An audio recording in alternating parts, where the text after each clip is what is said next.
వచ్చి కూర్చుంటే బాగుంటుంది.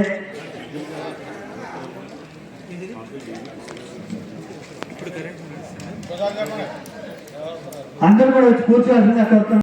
బహుజన ఐక్యత, బహుజన ఐక్యత, బీసీ ఎస్సీ ఎస్టీ మైనార్టీల ఐక్యత, బీసీ ఎస్సీ ఎస్టీ మైనార్టీల ఐక్యత. గౌతలచంద్ర గారి ఆశయాల్లో, గౌతలచంద్ర గారి ఆశయాల్లో, గౌతలచంద్ర గారి ఆశయాల్లో, గౌతలచంద్ర గారి ఆశయాల్లో, గౌతలచంద్ర గారి ఆశయాల్లో అందరూ కూడా దయచేసి మీరంతా జోహార్.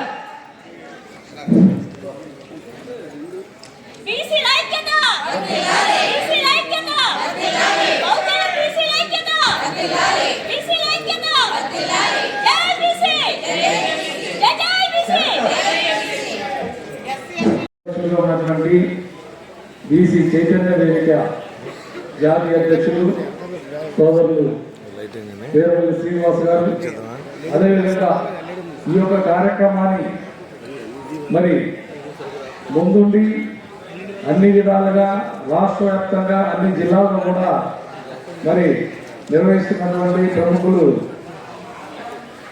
మాజీ డీజీపీ పూర్ణచంద్రరావు గారు. నేను వారి వీడియోలన్నీ కూడా సోషల్ మీడియాలో చూస్తూ ఉంటాను. ఇప్పుడు మన ఆంధ్రప్రదేశ్లో ఆ స్థాయిలో ఉన్నటువంటి వ్యక్తి మన బీసీల కోసం ఆయనకంతా డీజీపీ చేశారంటే ఈ రాష్ట్రానికి చాలా గౌరవమైన పెద్ద పదవి. మరి అంత హోదాలో ఉండి కూడా వారు మన వర్గాల కోసం బీసీ వర్గాలంతా ఈరోజు రాజ్యాధికారానికి అందుబాటులో లేకపోవడం వల్ల వీరందరినీ కూడా చైతన్యపరిచి రాజకీయంగా రాజ్యాధికారం వచ్చేయడానికి వారు చేస్తున్నటువంటి కృషిని నేను ఈ సందర్భంగా డీజీపీ పూర్ణచంద్రరావు గారిని అభినందిస్తున్నాను. అదేవిధంగా మన రాజమండ్రి నగరంలో ఈ జిల్లాలోనే కాకుండా రాష్ట్ర వ్యాప్తంగా కూడా మరి బీసీల కోసం ఆర్నిశలు శ్రమిస్తున్నటువంటి నాగేశ్వరరావు గారు,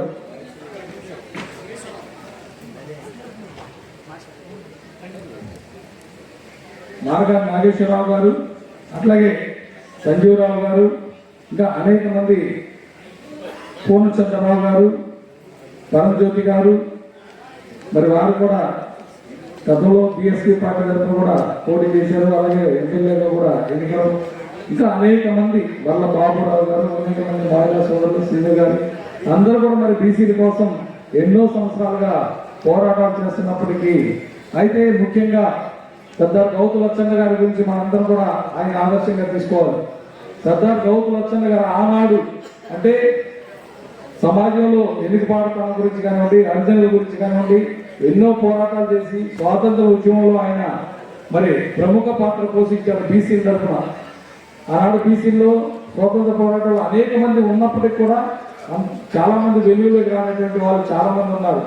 అయినప్పటికీ కూడా ఆయన నీలం సంజీవ్ రెడ్డి గారు కానివ్వండి, తెన్నేటి విశ్వనాథన్ గారు కానివ్వండి, మరి అలాగే ఆనాడు గాంధీ గారితో కానివ్వండి, వీరందరితో కూడా మరి ఉప్పు సత్యాగ్రహం చేయడం కానివ్వండి, ఆయన మంత్రిగా పనిచేయడం కానివ్వండి, ఎన్నో పదవులు ఆయన చేసినటువంటి సేవలను గుర్తుపెట్టుకుని మనందరం కూడా ఈరోజు జయంతి కార్యక్రమాన్ని నిర్వహిస్తున్నాం. కాబట్టి సోదరులారా ఒకటే, మనందరం కూడా గ్రామ స్థాయి నుండి ఈరోజు గ్రామ వార్డు మెంబర్ ఉన్నారు, సర్పంచ్, ఎంపీటీసీలు, జడ్పీటీసీలు, అలాగే councillor, corporator, council chairman, ZP chairman, mayor, ఇవన్నీ కూడా మనకి స్థానిక సంస్థల రిజర్వేషన్లు ఉన్నాయి. అయితే ఈ యొక్క రిజర్వేషన్లు గతంలో 34% ఉండేవి. ఆనాడు ఎన్టీ రామారావు గారు 34% అమలు చేశారు. కానీ అది చాలా కాలం మనం 34% రిజర్వేషన్లు అనుభవించాం.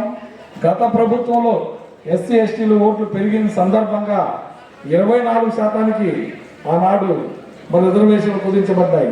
కాబట్టి ఇప్పుడైనా ఈ ప్రభుత్వం మరి ఎన్నికల వాగ్దానంలో కూడా కాబట్టి ఇప్పటి నుంచే మనం మెయిన్గా ఏం చేయాలంటే ఓటర్ లిస్ట్ ఆల్రెడీ ఇప్పుడు వెరిఫికేషన్ జరుగుతుంది. ఈ ఓటర్ లిస్ట్ వెరిఫికేషన్లో మన యొక్క ఓట్లు, బీసీ ఓట్లు ఎంత శాతం ఉన్నాయి, మనకు అనుకూలమైన ఓట్లు ఏ విధంగా ఉన్నాయి, ఎక్కడి నుంచే మనం పునాది వేసుకోవాలి, వార్డు మెంబర్ దగ్గర నుంచే మనం పునాది వేసుకోవాలి. రాజ్యాధికారం కావాలి కావాలంటున్నాం. ఎలా వస్తుంది రాజ్యాధికారం? మనం పనిచేయాలి. ఆ యొక్క వార్డులో సుమారుగా ఒక 1000 ఓట్లు 500 ఓట్లు ఉన్నాయనుకోండి. ఆ యొక్క 1000 ఓట్లు 500 ఓట్లు గెలుచుకునే అవకాశాలు ఉన్నాయి. అది మనం అందరం కూడా ఓటర్ లిస్టు, ఓటే మన ఆయుధం కదా. ఓటర్ లిస్టు దగ్గర నుంచే మొదలు పెట్టాలి. లిస్టులో పేర్లు చూసుకోవాలి, ఎవరెవరు ఉన్నారు ఏంటి, మనకు ఓటేసే వాళ్ళు ఎవరు. ఆ విధంగా చేసుకుంటే మన రిజర్వేషన్తో కూడా పర్లేదు. వాస్తవంగా మనలో మనం ఆలోచన చేసి మన మనసు మార్చుకొని మన బీసీ అభ్యర్థి పోటీ చేస్తున్నాడు, మనం బీసీకి వేయాలనే ఆలోచన వస్తే ఒక్క ఓసీ గెలవగలరా చెప్పండి? ఒక్క ఓసీ అంటే మన వర్గాల 60% మనం వండుకొని మనం పుష్కలంగా మనకు కావాల్సినంత తినొచ్చు. అంటే రాజ్యాధికారం కావాల్సిన విధంగా మనకి అన్ని విధాలు కూడా వచ్చే అవకాశం ఉంది. కాబట్టి సోదరులారా, మీ అందరికీ ఒకటే నేను చెప్పేది, అందరూ కూడా కలిసికట్టుగా ఐకమత్యంగా బీసీ కులాలన్నీ కూడా మీ యొక్క మనసులో మార్పు రావాలి. మార్పు రానంత కాలం మనం ఇలాగే 80 కాదు ఇంకా 100 సంవత్సరాలున్నా కూడా మనకి రాజ్యాధికారం రాదు. బీసీ అనే అభ్యర్థి పోటీ చేసేటప్పుడు అందరికీ అర్థమవుతుంది కదా, మన బీసీ పోటీ చేసాం. బీసీ పోటీ చేసినప్పుడు అందరూ కూడా ఆలోచన చేసి బీసీకి ఓటేస్తే పంచాయతీ నుంచి పార్లమెంట్ వరకు అన్ని గెలవచ్చు, అడుక్కోవాల్సిన పరిస్థితి లేదు. కాబట్టి ఆ విధంగా మీ అందరూ ఆలోచన చేయాలి. ఇట్లాగే మరి మంచి కార్యక్రమాలు చేస్తున్నారు వీరవల్లి శ్రీనివాస్ గారు.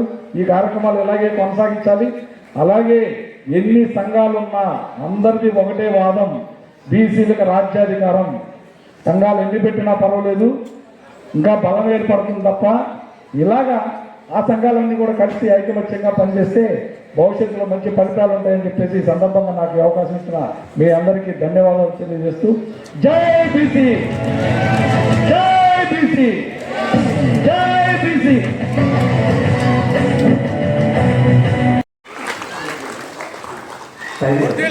పూర్ణచంద్రరావు గారి నాయకత్వం, బహుజన ఐక్యత, బహుజన ఐక్యత, బహుజన నాయకత్వం, బహుజన నాయకత్వం, బహుజన నాయకత్వం, బహుజన నాయకత్వం, బహుజన నాయకత్వం. Thank you. అందరూ కూర్చోతున్నా. పూర్ణచంద్ర గారి నాయకత్వం. ఆయన పుట్టినరోజున మనం ఈరోజు కలుస్తున్నారు, గుర్తుపెట్టుకోవాలి. రాజమండ్రిలో ఇంతమందిని కలవటం నాకు చాలా ఆనందం ఉంది. అన్ని కులాల వాళ్ళు ఇక్కడ ఉన్నారు అంటే ఇది నిజమైన నివాళి గౌతులచ్చన్న గారికి. ఏదో ఒక కులానికి సంబంధించిన మహనీయుడు కాదు ఆయన.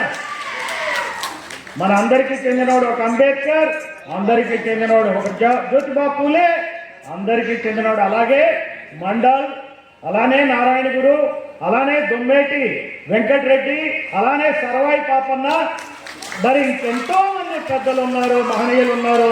మరి ఆ కార్యక్రమాన్ని ఈ రోజున మన వీరవల్లి శ్రీనివాస్ గారు బహుజన మాట పాట అని చెప్పి ఇక్కడ నిర్వహించడం చాలా వారిని అభినందిస్తున్నా. ఈ కార్యక్రమాన్ని ఇక్కడ నిర్వహించినందుకు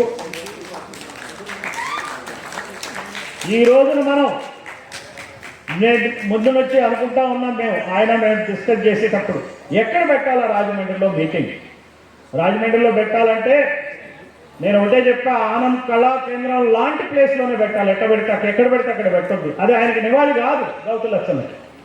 గౌతులచ్చన్న లాంటి పెద్దవాడిని మనం స్మరిస్తున్నప్పుడు ఎలాంటి ప్లేస్లో ఉండాలి చెప్పండి నాకు. వాళ్ళు ఎలా ఉంటారు చెప్పండి, వాళ్ళు ఎక్కడెక్కడ నడుపుతుంటారు మీరు చెప్పండి. ఒక ఎన్టీఆర్, ఒక వైఎస్ఆర్ ఎక్కడ పెడతారు చెప్పండి సభల వాళ్ళు. వాళ్ళకన్నా గొప్పవాడు కదా గౌతులచ్చన్న నాకు చెప్పండి. మనం మర్చిపోతున్నాం మన మహనీయుల్ని. అంబేద్కర్ కన్నా గొప్ప నాయకుడు ఉన్నాడా ఈ దేశంలో, ఈ ప్రపంచంలోనే లేడు. ఆయనకు అంతటి మేధావి ఎవరూ లేరు.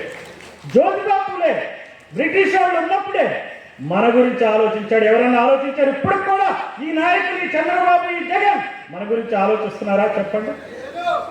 ఆలోచిస్తే బీసీలకు 34% రిజర్వేషన్ స్థానిక సంస్థలు ఇస్తామని ఎందుకు ఇవ్వట్లేదు నాకు చెప్పండి? 2 సంవత్సరాలైంది. నిన్నగాక మొన్న ఆర్ఆర్ మిశ్రా కమిషన్ ఏం చెప్తుంది? బీసీలో ఆంధ్రప్రదేశ్లో 50% ఉన్నారట. అంతకుముందు 2024లో జగన్ ఒక సర్వే చేశాడు. అందులోనేమో 52% ఉన్నాడు అంటాడు ఆయనేమో బయట పెట్టాడు జగన్, ఈయనేమో కమిషనర్ 50 అంటాడు. ఏ రకంగా వచ్చింది ఆ నంబర్ చెప్పండి?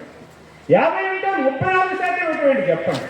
కొన్నాళ్ళు 34% రిజర్వేషన్ ఇచ్చారు, ఆ తర్వాత 50% సీలింగ్ అని చెప్పి దాన్ని 24కు తగ్గించేశారు జగన్మోహన్ రెడ్డి ప్రభుత్వంలో.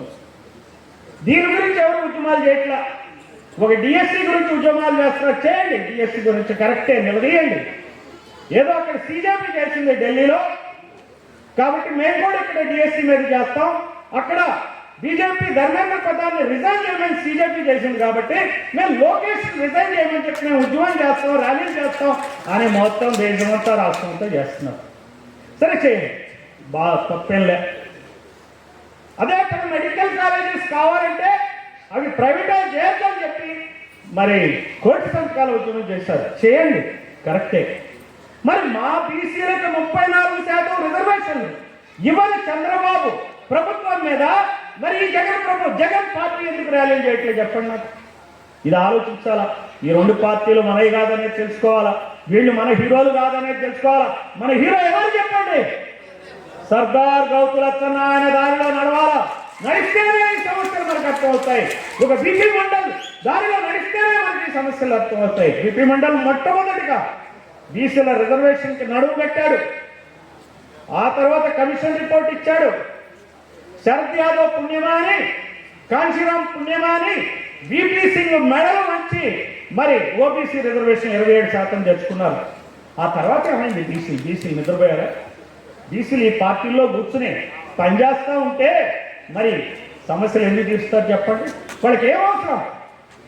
ఒకసారి జగన్, ఒకసారి బాబుని గెలిపించుకుంటూ పోతే మనం ఎక్కడ ఉండాలో అక్కడే ఉంటాం, అలాగే ఉన్నాం. మీరు చూడండి ఈ రాష్ట్రంలో ఎంత అన్యాయం జరుగుతుందో, ఎందుకు జరుగుతుందో మనం తెలుసుకోవాలి. మనలో ఐక్యత లేక కాదు, మనలో ఐక్యత ఉంది. మనకు ఐక్యత లేకపోవడానికి కారణం మనలో ఉన్న సంఘాల నాయకుల కారణం కాదు, అది కూడా చెప్తున్నా నేను. మనకు డబ్బు లేక కాదు, మనల్ని ఎవరైతే రాజకీయంగా అణుస్తున్నారో వాళ్ళ గురించి మనకు తెలియకపోవటం, ఆ నాయకులే మన హీరోలు అనుకోవటమే మనం చేసేటువంటి తప్పు. ఈ రోజున రాష్ట్రంలో దాదాపు 79వ సంవత్సరం మనకి స్వాతంత్రం వచ్చి 16 ఎన్నికలు జరిగాయి. ఎంతమంది ఎమ్మెల్యేలు అయ్యారో తెలుసా మనకి ఈ రాష్ట్రంలో? ఆంధ్రప్రదేశ్లో, తెలంగాణ కాదు, ఓన్లీ ఆంధ్రప్రదేశ్ చెప్తున్నా, 13 జిల్లాల ఆంధ్రప్రదేశ్లో అసెంబ్లీలో 2902 మంది ఎమ్మెల్యేలు అయ్యారు. 2902 ఎమ్మెల్యేలు అయితే రెడ్లు కమ్మలు వాళ్ళు ఉంది 100కి 8. బీసీలు 100కి 50 అని చెప్తున్నాడు కదా ఆర్ఆర్ మిశ్రా కమిషన్. కమ్మారెడ్డి ఎంతమంది ఉన్నారో చెప్పమనండి. ఆ కమిషన్ చెప్తారా? చెప్పమనండి. మన 2% తగ్గించాడంటే ఆ 2% వాళ్ళు కలుపుకోవటానికి ఉన్నది 60% అయితే జగన్మోహన్ రెడ్డి హయాంలో 52 చేశాడు. ఆ 8% వాళ్ళు కలుపుకోవటానికి. వాళ్ళు అంతమంది కూడా లేరు, 100కి 8 కూడా. అయినప్పటికీ 100కి 8 మంది మాత్రమే వాళ్ళ లెక్కల ప్రకారం కమ్మారెడ్డి ఉంటే ఈ రోజు అసెంబ్లీలో ఎంతమంది ఉన్నారండి ఎమ్మెల్యేలు? 62 మంది ఉన్నారు. అంటే 100కి 35 మంది ఎమ్మెల్యేలు వాళ్ళే. 62 మంది ఎమ్మెల్యేలు ఉన్న కమ్మారెడ్డి యొక్క పనులైతే 100కి 40 మంది ఎమ్మెల్యేలు ఉన్న బీసీలకు పనులు అవుతాయని చెప్పండి. చెప్పండి, ఎవరికి ఎమ్మెల్యేలు ఏ కులానికి ఎక్కువ ఉంటే ఆ వాళ్ళకే పనులు అవుతాయి. ఇక్కడ ఉందండి రాజమండ్రిలో ఎవరు ఎమ్మెల్యే చెప్పండి? ఆయనకి ఆయన వర్గానికి అయితాయా? బీసీలకు అయితాయా పనులు? ఎస్సీలకు అయితాయా? ఎస్సీలకు అయితాయా? ముస్లింలకు అయితాయా? చెప్పండి. మీరు అయితే అంటారా? మాట్లాడరే చెప్పండి. ఎవరికైతాయి? ఇక్కడ ఎవరి వాళ్ళ వర్గం ఎవరిది? ఇక్కడ ఎవరు ఎమ్మెల్యే? ఎవరి పేరు? బీసీ వర్గం. ఈమె ఎమ్మెల్యే అంటే మీరు టౌన్ చెప్తున్నారు. అసలు కథానాయకుడైన ఎమ్మెల్యే ఎవరు చెప్పండి నాకు? రాజమండ్రి ప్రాంతానికి కథానాయకుడైన ఎమ్మెల్యే ఎవరు చెప్పండి? ఇక్కడ ఎమ్మెల్యే అంటే ఎవరు అనుకుంటారు? అమరావతిలో ఎవరి పేరు తెలుస్తుంది చెప్పండి. మరి అదే చెప్తున్నా నేను. నాకే అవగాహన ఉంది, నేను బయట నుంచి చూస్తుంటే ఆయనే ఎమ్మెల్యే అని, ఈయన కాదని. ఎవరికైతే చెప్పండి చెప్పండి. అట్లానే ఎంపీ ఎవరు? మరి ఇందా చెప్పారు ఎంపీ అదే ఎంపీ ఎవరు అంటున్నా, అందుకనే ఏ కులం అంటున్నా. మరి వాళ్ళకైతే ఆ పనులు, మనకైతే అందుకే 40 మంది ఎమ్మెల్యేలు ఉన్నా బీసీలకి పనులు కావు. ఎప్పుడైతే బీసీ ఎమ్మెల్యేలు తక్కువ, ఎస్సీలకి పనులు కావు, ఎస్టీలకి కూడా పనులు కావు. ఎవరికైతే ఆ కమ్మారెడ్డికి అవుతాయి. అదే మన 16 ఎన్నికల్లో కనుక చూసుకున్నట్లయితే ఇంతవరకు 1207 మంది కమ్మారెడ్డి ఎమ్మెల్యేలు అయ్యారు. 2903 మంది అయితే అందులో 1207 మంది. కానీ బీసీలు ఎంతమంది అయ్యారు? ఉన్నది ఎంత? 100కి 52 అంటున్నాడు జగన్, ఇప్పుడు 50 అంటున్నారు. 498 మంది అయ్యారు. మనకన్నా ఎంత? మనం 50% అనుకుందాం, వాళ్ళు 8% అయితే మనం ఎంత? 6 48 6 రెట్లు ఎక్కువ మంది మనం ఎమ్మెల్యేలు కావాలి. అంటే వాళ్ళు 1207 మంది ఎమ్మెల్యేలు అయితే మనం ఎంత కావాలో చెప్పండి? 6000 చిల్లర కావాలి, 4000. సో అందువల్ల ఎప్పటికైనా సరే ఎమ్మెల్యేల శాతం వాళ్ళకి ఎక్కువ. నెక్స్ట్ చూడండి, బీసీలు జగన్మోహన్ రెడ్డి ప్రభుత్వ లెక్క ప్రకారం 52, ఎస్సీలు 19, కాపులు 10%, ఎస్టీలు వీళ్ళు జనాభా దామాషా పద్ధతిలో ఎమ్మెల్యేలు ఉన్నారు. వాళ్ళు జనాభా ఎంతో అంతమంది ఎమ్మెల్యేలు ఉన్నారు. రెడ్డి, కమ్మ, రాజులు, వెలమలు వాళ్ళ జనాభా కన్నా ఎక్కువ ఎమ్మెల్యేలు ఉన్నారు. వైశ్యులు, బ్రాహ్మణులతో పెద్ద పంచాయతీ లేదు ఈ రోజు ఇక్కడ. వాళ్ళ జనాభా ఎంత ఉన్నా ఎమ్మెల్యేలు అంత ఎక్కువేం లేదు. నష్టం ఎవరికి జరిగింది చెప్పండి? బీసీలకి, ముస్లింలకి. ముస్లింలు 108 మంది ఉన్నారు ఈ రాష్ట్రంలో. అంటే కమ్మారెడ్లు ఎంతమందో ముస్లింలు అంతమంది. మరి కమ్మారెడ్లు అసెంబ్లీలో 62 మంది ఎమ్మెల్యేలు ఉంటే ముస్లింలు ఎంతమంది ఉన్నారు చెప్పండి? 3 వాళ్ళు ఎంతమంది ఉండాలా? 14 మంది ఉండాలి. 14కి 3 ఉన్నారు. ఆ 8% ముస్లింల్లో బీసీ ముస్లింలు 7% ఉన్నారు. ఈ 7% బీసీ ముస్లింలో ఒక్కరు కూడా ఎమ్మెల్యే లేరు. అలాగే నెక్స్ట్ బీసీలో కూడా మనం జనరల్గా ఏం చేస్తాం? బీసీలు అనగానే గౌడ్లు, యాదవులు బ్రహ్మాండంగా ఉన్నారు అనుకుంటాం. అవునా కదా? వాళ్ళకి ఏమండి ఎమ్మెల్యేలు బాగున్నారు అనుకుంటారా? లేదు చెప్పాలా మీరు? మేమంతా టాప్ అని వాళ్ళు